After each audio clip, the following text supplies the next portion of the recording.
இன்றைய ஸ்பெஷலில் பிடி கார கொழுக்கட்டை செய்யலாமா? ஒரு வழக்கு இட்லி அரிசி எடுத்துருக்கிறேன். அதை 2 மணி நேரம் ஊற வச்சு கிரைண்டரில் உப்பு போட்டு அரைச்சி எடுத்து வச்சுருக்கிறேன்.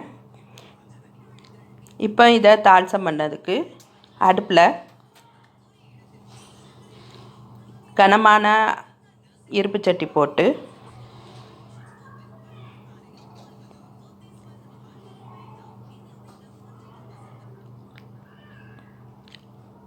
இருப்பு சட்டி சூடானதும் 5 ஸ்பூன் தேங்காய் எண்ணெய் எடுத்துருக்கிறேன். தேங்காய் எண்ணெய் விருப்பம் இல்லாதவங்க வாசம் இல்லாத எண்ணெயை எடுத்துக்கிடலாம்.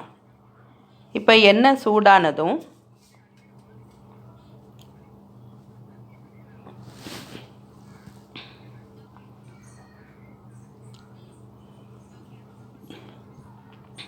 கடுகு 1 ஸ்பூன். கடுகு லேசாக பொரிஞ்சதும்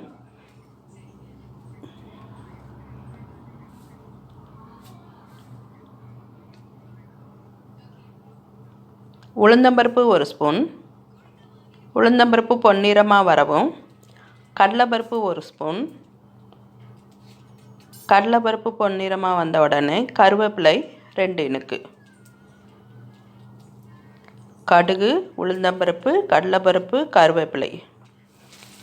இப்போ காரத்துக்கு நான் 5 வரமிளகாய் எடுத்துருக்கிறேன்.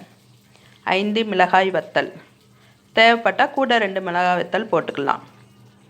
மிளகாய் வத்தல் நன்றாக வதங்கினதுக்கு பிறகு காயப்பொடி போட்டு 1 ஸ்பூன் காயப்பொடி போட்டு லேசாக வதக்கினதுக்கப்புறம்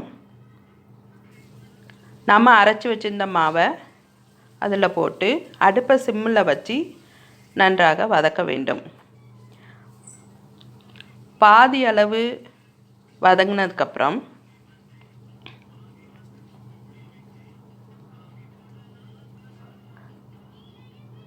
அரைமுறி தேங்காய் பூ நான் எடுத்து வச்சுருக்கிறேன். தேங்காய் பூ சத்தானது, இந்த கொழுக்கட்டைக்கு அதிக சுவை எடுத்து கொடுக்கும். அரைமுறி தேங்காய் பூ போதுமானது. நல்லா இருப்பு சட்டியில் போட்டு இருப்பு சட்டி ஒட்டாத அளவுக்கு நன்றாக வதக்க வேண்டும். இந்த ஸ்டேஜ் வரவும் மாவை ஆற வச்சு